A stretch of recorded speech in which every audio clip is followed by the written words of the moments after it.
Hey now, welcome to another edition of the Inside BS Show. I'm Dave Lorenzo, and today we're talking about HR.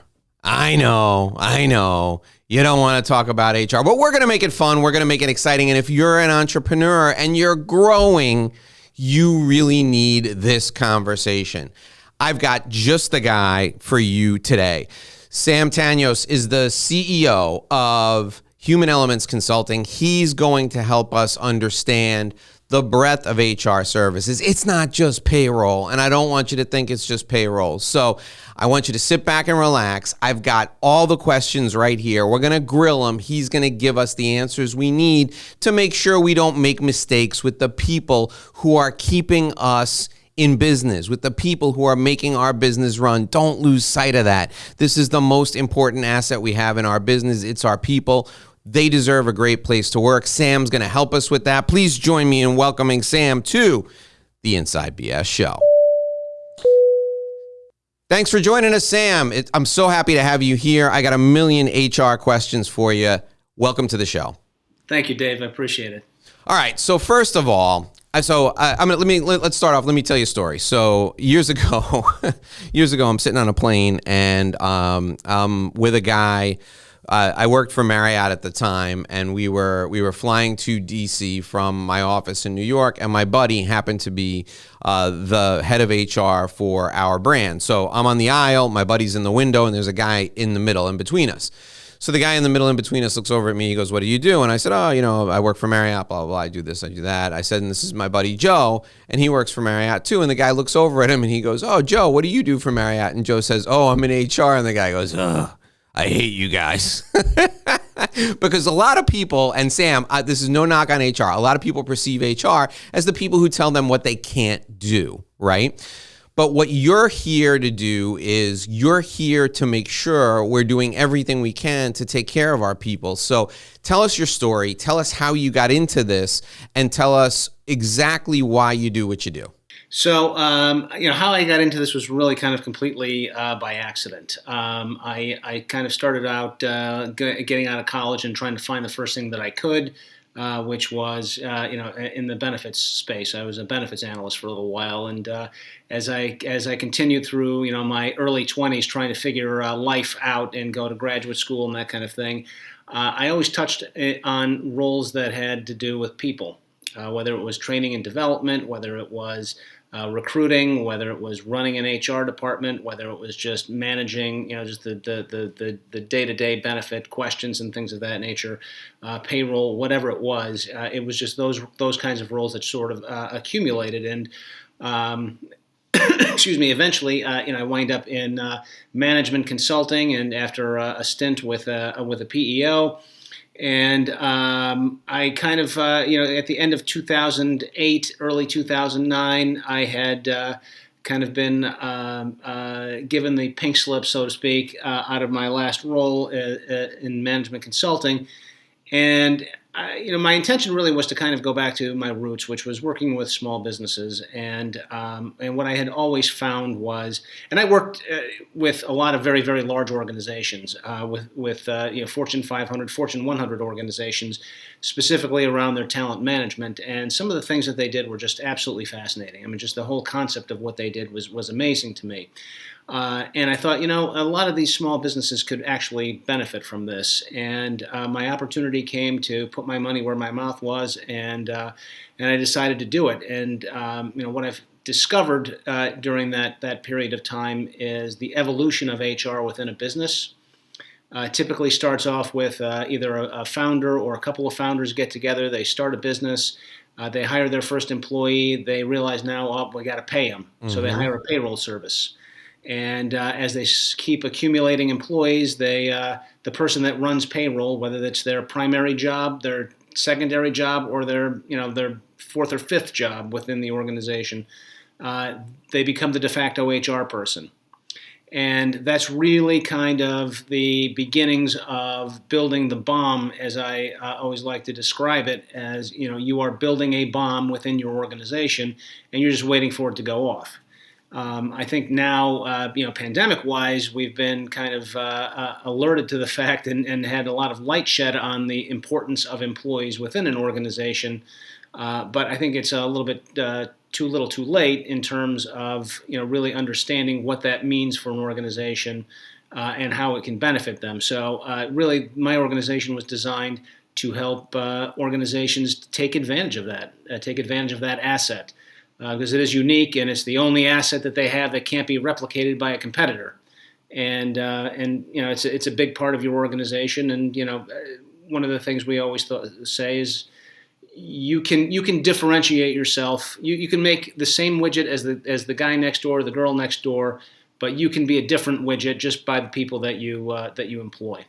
So what is the hardest thing that people try to do themselves that you can take off their plate? Well, I think one of the things that anytime an employer says, well, I'll just go to Google to find something, right there that's the trigger point is, okay, the second you say, I'll just go to Google and find it, you've already Let's go on YouTube and figure out how to remove an appendix. Exactly. How do we onboard this employee? Let's go to YouTube. Right. Look, I've used YouTube. My son learned to knit a sweater. Sure. And I use it to repair my garbage disposal, but these are people. Right. Exactly.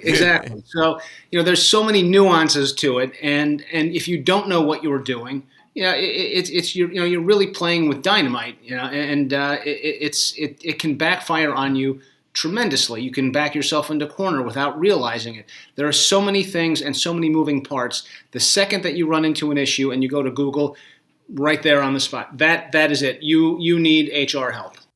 Okay, so you mentioned you mentioned a PEO earlier. Explain to folks who are listening, folks who are watching, what a PEO is. Yep. So a PEO stands for Professional Employer Organization, and it's a way for small employers to create economies of scale and have some HR needs taken care of. It's not a great fit for all organizations, but for some organizations where they have heavy workers' comp liabilities, heavy unemployment liabilities, it can be a great option for them. But that's essentially you're outsourcing some functions of your HR process to another organization. Okay, so when we come on board with you, if we're working with you, you handle all the payroll for us. Will you help us with benefits? What else will you do? Yep. So we are not a PEO, but we operate very, very much the same way as some other organizations like an ADP or a Paychex and so forth. So we generally we're a little bit different in that we are owned and operated by HR professionals. So we always say we are HR people that do payroll, not the other way around. Okay. The distinction is that everything that we do revolves around this particular asset that an organization has, and how can we maximize the ROI on that. Now, we do two things. We do HR automation and we do HR advisory services. HR automation, payroll is a core component of that. But when we talk about HR automation, we're talking about automating recruiting, automating the applicant tracking process, automating the onboarding process, automating the time and attendance process, automating performance management, asset management, meaning when you've got employees deployed with computers and equipment, et cetera, managing all of that, incident tracking, various other types of document storage and document management, various HRIS components, benefits enrollment, things of that nature. We don't get involved in the benefits piece, brokering it. Right. We generally will partner with insurance professionals to do that. And the reason why we do that is they know their markets better than any of us. They know what, and generally we try to pair up if we don't have if we have a client that doesn't have a broker, we generally would recommend somebody that's from that industry or is familiar with that industry and familiar with that market that can really bring the most value to that organization. But that's a critical piece to the entire component of managing employees. So we like to have people that know what they're doing, handling that, as well as retirement benefits. But then on the advisory side, we take on what's called a fractional HR role. So we either outsource some part or all of the HR process of an organization, or HR practice within an organization. Okay, so if let's say, so I'm located in Florida, and Florida Blue is a Blue Cross Blue Shield affiliate here in Florida. So I decide that Florida Blue is going to be the benefits provider for my company. Basically, I connect you with the Florida Blue rep. You go through the paperwork with them. You know what all the paperwork is that people have to fill out. So I onboard Jane onto my team, and I connect her with you, and then you take care of everything that Jane needs to fill out from a paperwork standpoint. Is that how it works? Absolutely. I mean, I say paperwork, but it's all online now. So you guys Correct. do all that, right? Absolutely. So we talk about the onboarding process, and I hate using sports analogies, but this one is a good one. For those of you that are familiar with golf, you know that your final stroke should be a putt into the hole, right? But if that putt is offline from the get-go, you have zero chance of it ever making it. Mm-hmm. So we look at onboarding an employee the same way. If you don't do it right from the very beginning, the rest of their life cycle is likely to be off track completely. So we take that process very seriously. So when we automate it, we make it very consistent across the board for every level of employee within an organization. So to your point, the paperwork, so to speak, the quote-unquote paperwork, is all handled electronically, all stored electronically, and all stored compliantly as well. So that includes benefit administration. I'll connect you with the financial guy who's doing retirement planning. You guys will do, you'll interface with them and do that. The I-9, the immigration stuff, all that, you guys take care of all that. So all I need to do is shake Sally's hand, welcome her to the team, and then sit her down in front of the computer, or if she's a remote worker, she sits down and goes to an interface that I'm assuming you create for us, and it begins. Correct. Yeah.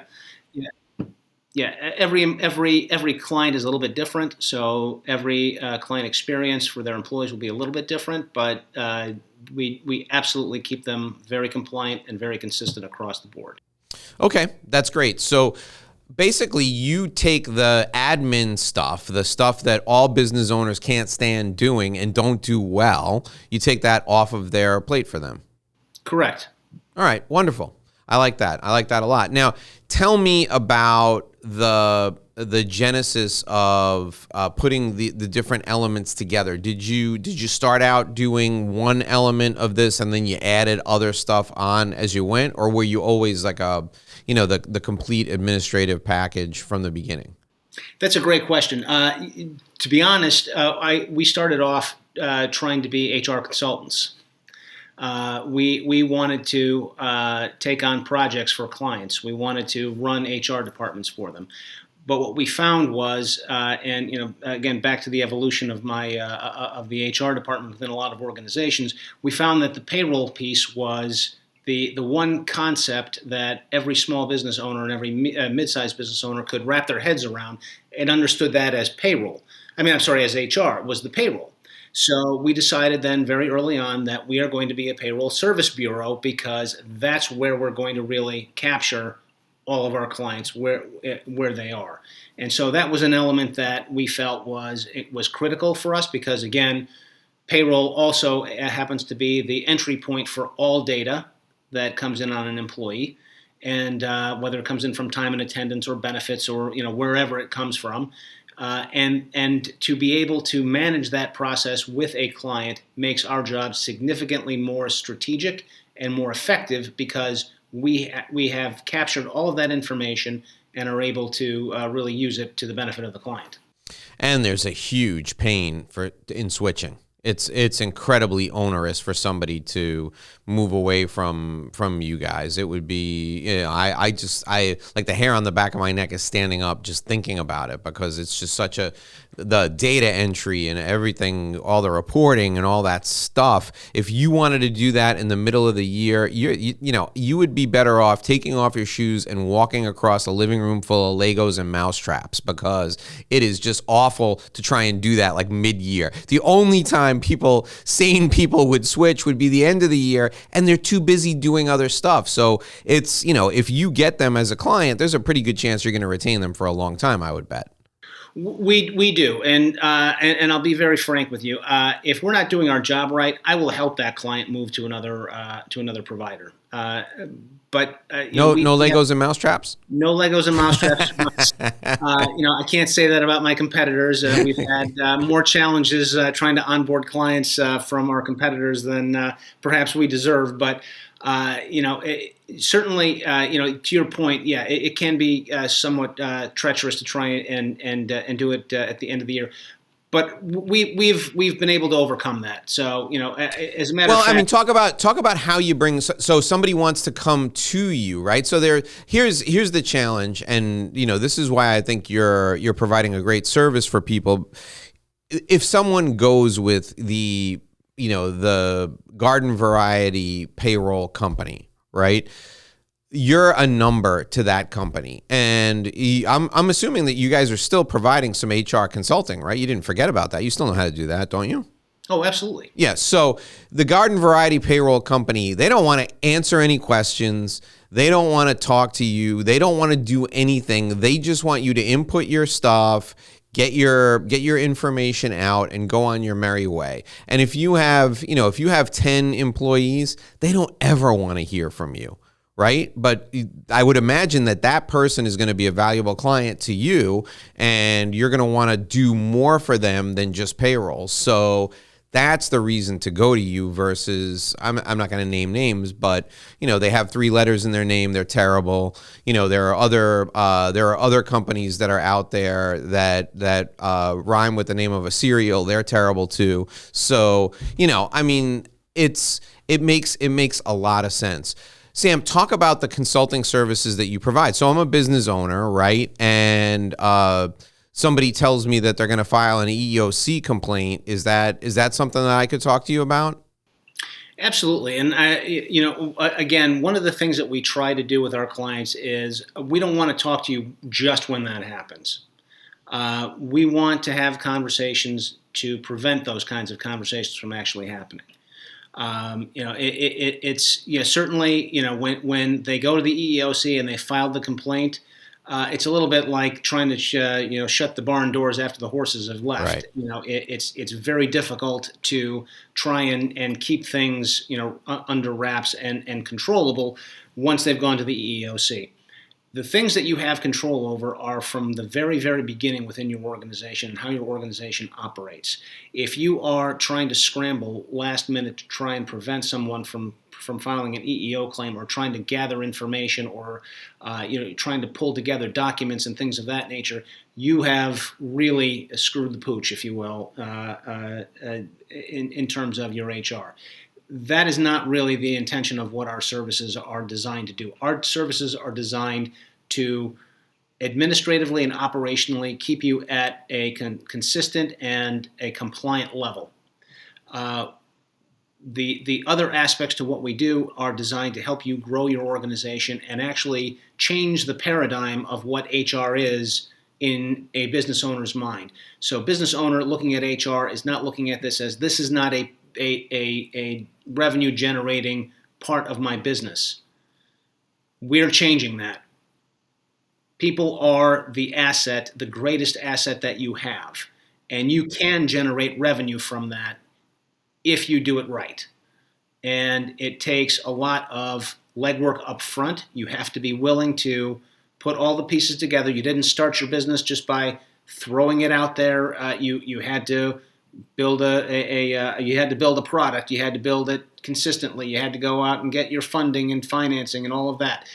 It's no different on the HR side. You have to do You have to put all of the nuts and bolts together, all the blocking and tackling, all of the whatever other euphemisms you want to use. You have to do that in order to be able to get to where you want to be. If you don't, you are building a house on sand rather than on rock. It's going to crumble, and we're seeing it right now with this great resignation and employers having a hard time hiring employees, and everybody's blaming the unemployment benefits or what have. This has been a deep-seated problem for a very long time, and it is now manifesting itself very, very rapidly in a very short amount of time, and a lot of employers got caught off guard. And the opportunity for them to have built their foundation more consistently is really gone now, and they have to scramble to try and recreate it. We're happy to help. We want to help. We want to be there for them. But the expectation can't be slap a Band-Aid on this so that I can get out of it. It's let's build an organization that will sustain itself and grow, and we don't have to worry about these kinds of problems in the future. Okay, now I got a couple of questions I want to ask you about recruiting, and I want to start with you telling us how you can help us target the right people. You mentioned the Great Resignation. I want you to talk about how you can help us target the right people, and I want you to do that in just 1 minute. I need to remind folks that we are brought to you by Sandrowski Corporate Advisors. For over 35 years, Sandrowski Corporate Advisors has provided expert client service all over the United States. Now, they have offices in Chicago and Bloomfield Hills, Michigan, but they work everywhere. I just connected someone from Sandrowski Corporate Advisors with a family law attorney in Maryland. Why did I do that? Well, the family law attorney in Maryland needed someone to dig into the assets of the opposing party in a contentious divorce case. And this is something that Sandrowski does very well. You see, the attorney will subpoena those records, and then the Sandrowski folks will dig deep into those records. They'll look at the amount of money the spouse says that he or she makes, and they'll determine whether or not those numbers seem accurate. If they don't seem accurate, they can be challenged in court, and additional disclosure can be mandated. If they do seem accurate, the folks from Sandrowski will let the attorney know, and if the attorney's needed to testify, Sandrowski's team has done this over and over again. In fact, they do it hundreds of times. They've done it hundreds of times. If you need help with litigation support, if you need help with digging into the numbers behind if you need help digging into the facts behind the numbers, you need to call Sandrowski. Dial 866-717-1607. I said it again. I said dial. The other day, Sam, I was reading this same spot, and I really showed how old I was because nobody who's listening to this knows what a dial is. See, on a phone, there used to be this round thing. You'd have to stick your finger in it, and it would go brrrr, and you would dial the numbers. Well, we don't do that anymore. So call 866-717-1607. 866-717-1607. Sandrowski, they're a CPA firm with a different perspective. We're also brought to you by My Revenue Roadmap Guide. Now, what is this? This is a complete business development system for you.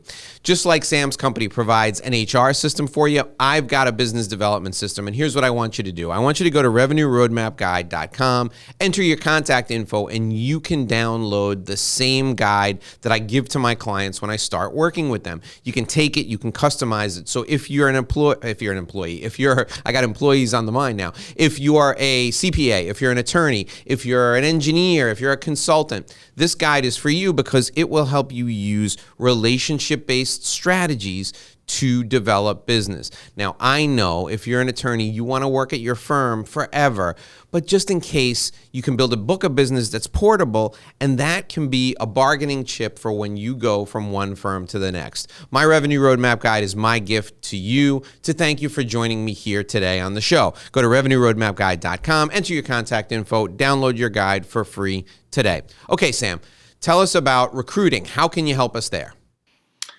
So recruiting, one of the things that I would suggest for employers is to quickly understand what their employment brand looks like. So before you even start recruiting, understand what does working for you actually look like, and does it align with the same branding as your as what you're representing to your clients and your customers.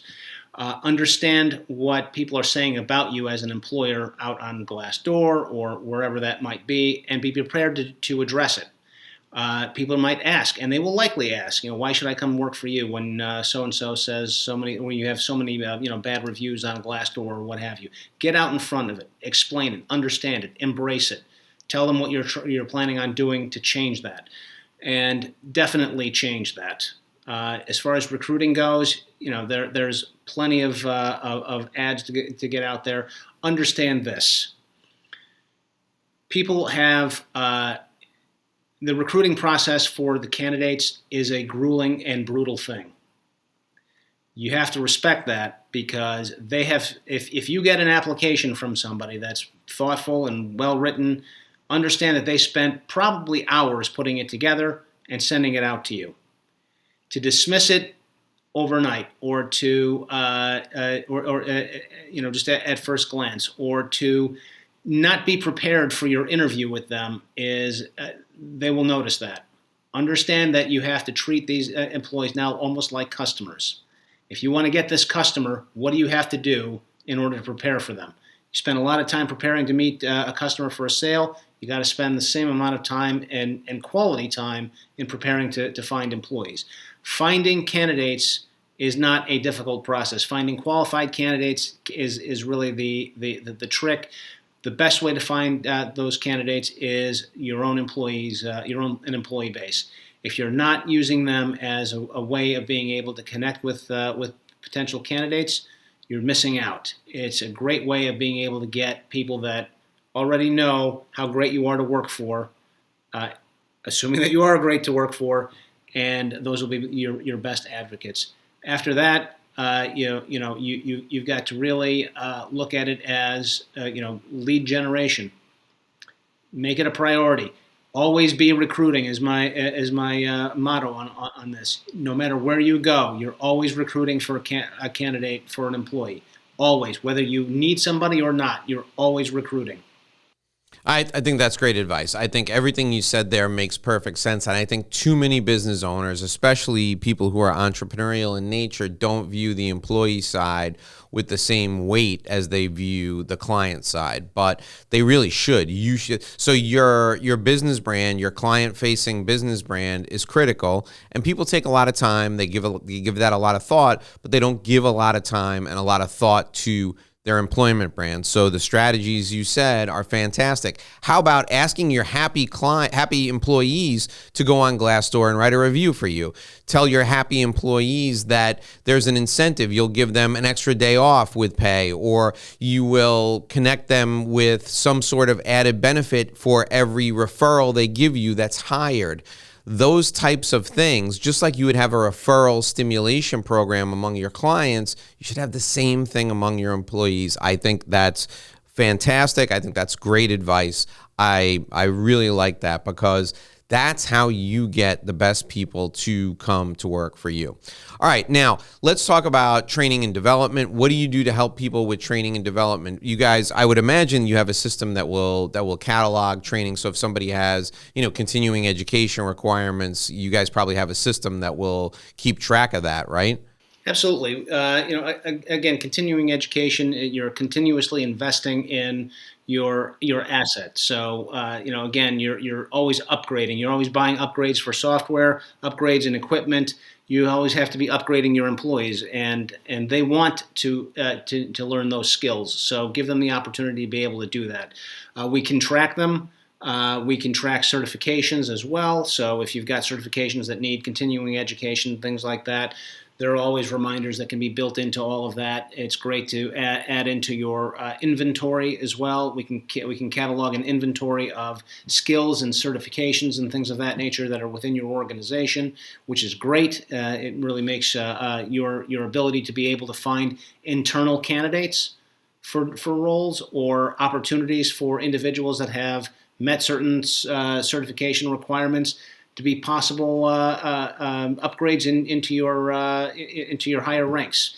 When you're looking for the next manager, the next executive within your organization, they might already be there and they might already have the skills to be able to do that.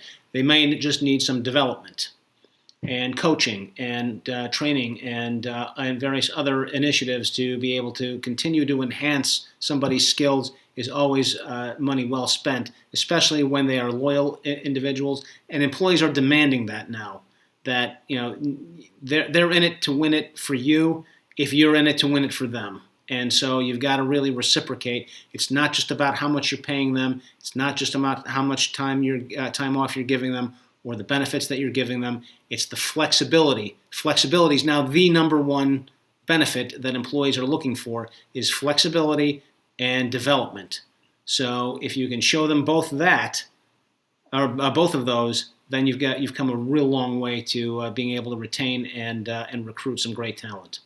Okay, tell me a little bit about remote workforce and how that's changed the way you approach your business. Now, everybody's remote these days. It seems like it was, 20% of the workforce was remote before the pandemic, and now it's flipped. 80% of the workforce or 70% of the workforce is remote now. 20 to 30% are in, a centralized location. How has that changed what you do? I mean, I would imagine you've gotten busier, but what else has changed for you?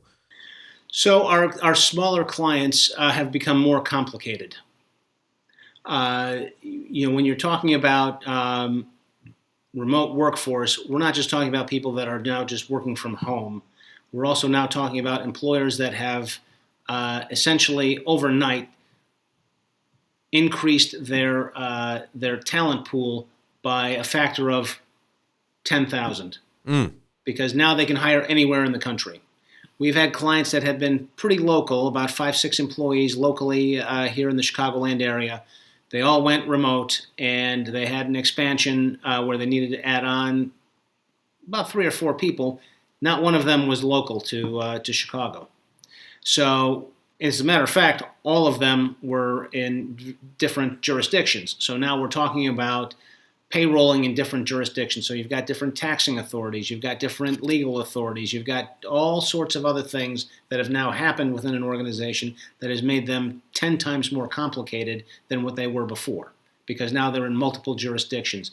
The other aspect to it is the management of it and the engagement. How do you keep people engaged when they're not connected with each other? What are some of the things that you need to be able to do? So a lot of initiatives around engagement have also been some things that we've been working on as well. It's hard to stay connected with people when they're not in the office anymore, so you've got to create other opportunities for them to be connected to the organization. Sometimes that can lead to robbing you of the culture that you built, but you've got to be kind of creative in terms of how you're going to continue that culture, whether it's through some online happy hours or various other types of things. I think one employer did a movie night on Netflix where all of their employees came together on. There's some function on Netflix, I guess. I'm not that familiar with how Netflix works, but they all sat in and did a movie night together. After work, a movie night happy hour, and they had really great results from that. So you've got to be a little bit more creative, and I think that employers are more willing to be flexible, more willing to be creative, more willing to go the extra mile now because they don't want to lose those employees. Okay, so what's on the horizon? What's coming up for you? What's the next big thing in HR management for you? What's the next big thing that you can take off the plate of the entrepreneur or the business owner? Well, there's a lot of talk about how AI is going to impact HR. That's not really something that's going to be in the next year or two, but certainly one of the things that is really on the horizon for a lot of, especially what I would consider to be the larger small businesses, and that's analytics.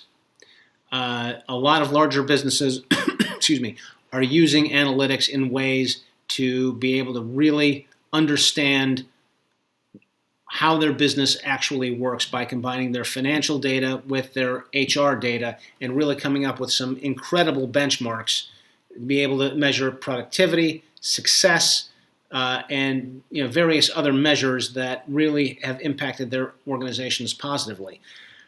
The technology is now coming downstream, and a lot of these smaller organizations, especially ones that have a fairly diverse workforce, and by diverse I mean diverse geographically, it's hard to measure success sometimes when you don't have people around, but the fact that you can gather that kind of information out of a human capital management system like we run for payroll and HR, to be able to pull that data out, pull the data out of their financial software, their ERPs, whatever other kinds of data sources they use to run their business, and combine it and create benchmarks and various other measures to be able to measure the success of their organization. That's really on the cutting edge of where we are and the capabilities for a lot of these small businesses. And it's there, it's here. It's just a matter of getting an organization to look at it and commit to a program like that. It is an absolute a game changer in terms of creating successful outcomes for a lot of these small businesses. Oh, that's fantastic. So, Sam, tell us a little bit about the size of the company that is a great client for you. What size company do you have to be in order to work with human elements? So I generally have a general demographic of the type of clients that we work with. We usually work with small and mid-sized businesses. And the way that we define a small business is, and this is quite broad, is an organization that has anywhere from 1 to 500 employees. Mid-sized business for us would be an organization that has anywhere from 500 to, say, 3,000 employees. To give you a perspective on it, our smallest client has 1 employee. Our largest client has 4,500 employees. The bulk of our clients fall into the 20 to 250 employee range typically, where the greater percentage of them are in that 20 to 50, and then obviously it tapers out a little bit, but that's usually kind of the sweet spot. That's where we really shine.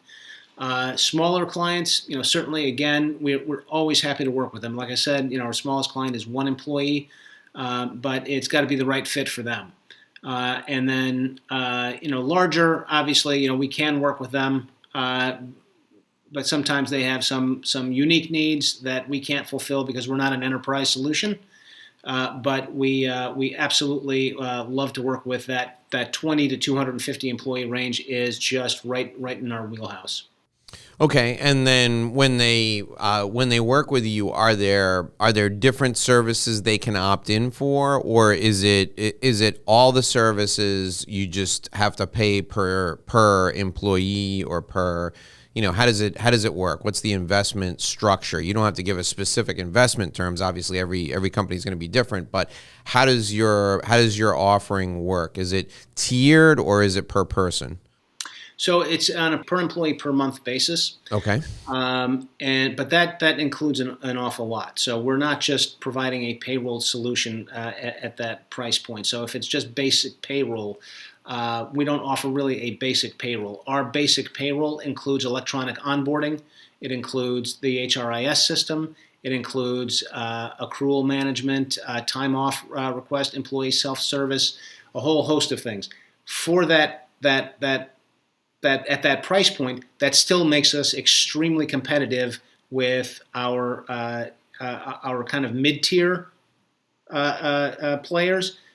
We're way more competitive than the big national players, and we're just a little bit above some of the more regional ones, but not by a lot. We're not talking about hundreds of thousands of dollars a month. We might be talking about a few dollars here and there. Sure. So we're extremely competitive from that perspective.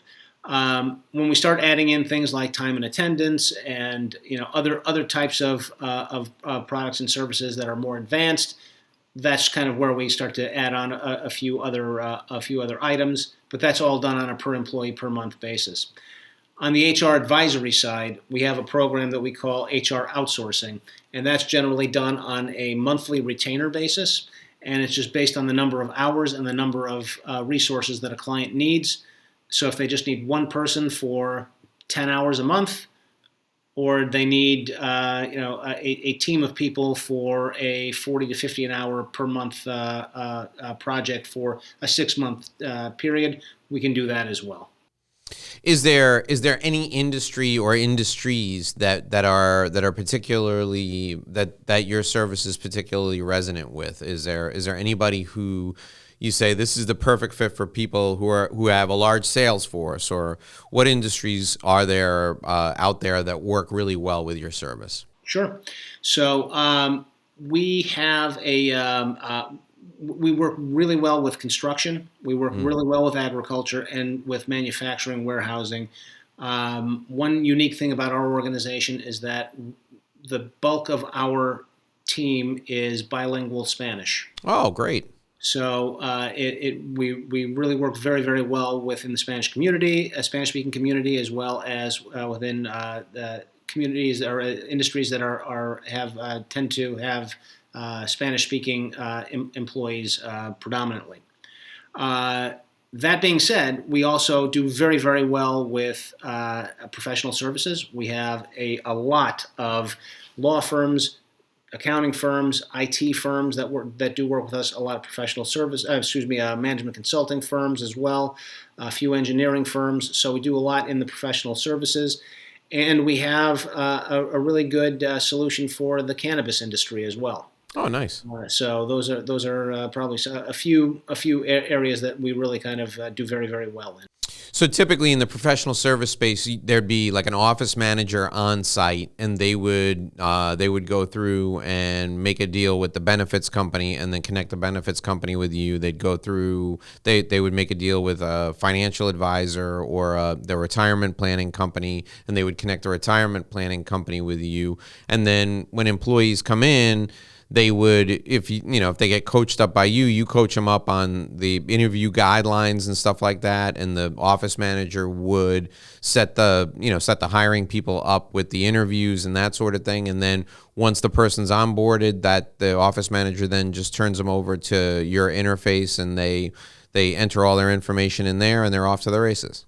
It's actually even simpler than that, but yes, yeah. And typically when we bring on a client, most of the time they already have a financial advisor, they already have a benefits broker that they're working with, and it's just a matter of making the introduction, and then we take it from there. All right, that's great. And then, the advantage to your service over a PEO is that they still are your employees, right? What a lot of people don't realize, and Sam, maybe you can speak to this, is that if you go with a PEO, you pretty much lose those. Those are not your employees anymore. Am I correct in that? It's still a little bit of a gray area. As far as the IRS and most of the state taxing agencies are concerned, those employees are reported on the PEO's tax returns. That they're technically in a co-employment relationship, and one of the things that I don't like about the co-employment relationship is that there is now a barrier between the employer and the employee, and oftentimes the HR solutions are somewhat vanilla because the PEO has to protect its own interest. I mean, it's just that's just the logic of it. You can't customize based on any worksite employer because you might be putting yourself in harm's way. So they're not always the most flexible solutions, and they can be expensive as well. And again, very, very, very few organizations really qualify for a PEO, and it's really got to be the right situation. Some PEOs are designed specifically to address the needs of a particular industry, and that works out really well. But it's that kind of focus that if you're in the IT industry, then you would likely use a PEO that is focuses on IT. But if you want to kind of get a little more creative than what that PEO is prepared to offer you, then you're kind of stuck. And it becomes very expensive over time as well. Sure. No, we know from personal experience, my company for years used PEO, and the costs were, the convenience was great in the beginning, but then it became cost prohibitive over time, and it's, It was really the flexibility became an issue too. So I completely agree with everything you said. All right, Sam, I'm going to give you a minute to think about this, but I need you to come up with 3 things that we should take away from our time together. We learned a lot about how to do the HR function correctly. We learned a lot about how we can focus on what we do and turn a lot of the administrative work in HR over to you. We learned a lot about how we can rely on you for help with HR consulting services. So take a minute and think about 3 things you want us to take away from our time together. While you're doing that, I'm going to remind folks that Sandrowski Corporate Advisors has brought our show to you today. We're coming to you courtesy of Sandrowski. And I want to talk to you right now about tax planning and Sandrowski Corporate Advisors. So when you started your business, you probably did what I did. You probably went on the state website and you were like, let's see, I don't know, LLC, check. And then you filled out all that work and it said, okay, now you're an LLC and you have to file your taxes here and good luck with that. And that's how you organized your business. Well, now you're successful and your accountant has been telling you that you're probably paying more in taxes than you should be. And chances are you've probably outgrown your accountant and you might even be getting ready to sell your business. Maybe not now, but maybe in the next 5 to 10 years. This is the time when you really need to call Sandrowski. Look, you can keep your day-to-day accounting work, you can keep your bookkeeping work with your current accountant, but have Sandrowski come in and analyze your business and have them see if you qualify for what's called a qualified small business exemption. What this means is your business has to be structured a certain way and you have to be in a certain industry. But if you are, when you're ready to sell your business, you can save a ton of money, and I mean a boatload of money, on the capital gains tax that you may have to pay as a result of a windfall from selling your business at a profit. Now, here's the thing. You can't just call Sandrowski and say, I'm going to sell my business next week. Can you fix it up? They don't do that. You need to plan for years in advance. You need at least 5 years in order to, because there's a look back period. That's what the IRS calls it. You need to restructure your business 5 years before you're ready to sell it. If you're in a specific industry, Sandrowski has all the details. Now, this is an area of the tax code that the big accounting firms don't focus on because the big accounting firms aren't designed for a $25 million or a $30 million business like yours. They're not designed for a $5 million or a $10 million business like yours. Sandrowski is. Sandrowski's willing to help you. So, if you have any questions at all about how your business is structured and you know that there's going to be an exit event in your future, whether it's 5 years, 10 years, or 15 years down the road, you need to have Sandrowski look at the way your business is organized and prepare you for that event today. Call him at 866-717-1607, 866-717-1607. Sandrowski is a CPA firm with a different perspective. Also, download your Revenue Roadmap Guide. That's my gift to you. It's a business development guide. It'll help you build your book of business. It'll help you make a great living and live a great life. Go to RevenueRoadmapGuide.com. Enter your contact info. It's the same guide I share with my clients when I start working with them. You can customize it for your professional practice. Sam Tanios is our guest today. He's the CEO of Human Elements Consulting. If you want to talk to him about any of the things we talked about on our show, call him at 773-251-6776, 773-251-6776. I'm going to put all his contact info, including his website, which is humanelements.us. I'm going to put all that info in the show notes for you so you can just click on it, but you can give him a call too. Sam, what are the 3 things you want folks to take away from our time together tonight? Number 1, I'd have to say is HR is not a quick fix. It is not something that you can just change in an instant, turn on a dime. It's a freight train that needs to come to a full stop to turn it around. So there are no such things as quick fixes. Number 2, one piece of advice that I would give you is learn how to interview a potential employee. If you think you know how to do it and you've never been trained, I guarantee you are making classic mistake after mistake after mistake. And finally, know your numbers, know your metrics, know how much your employees cost you, total compensation, how much value they add to you, how much each investment you make in them brings back to you. Know those numbers, know your metrics. All right, Sam, thank you so much. The big thing that I took away from our time together, and I love this concept, I will cite you as the source whenever I quote it from now on, is you have to spend as much time and as much effort setting up the employee side of your business as you do the customer side of your business. So you need to have a fantastic employment brand.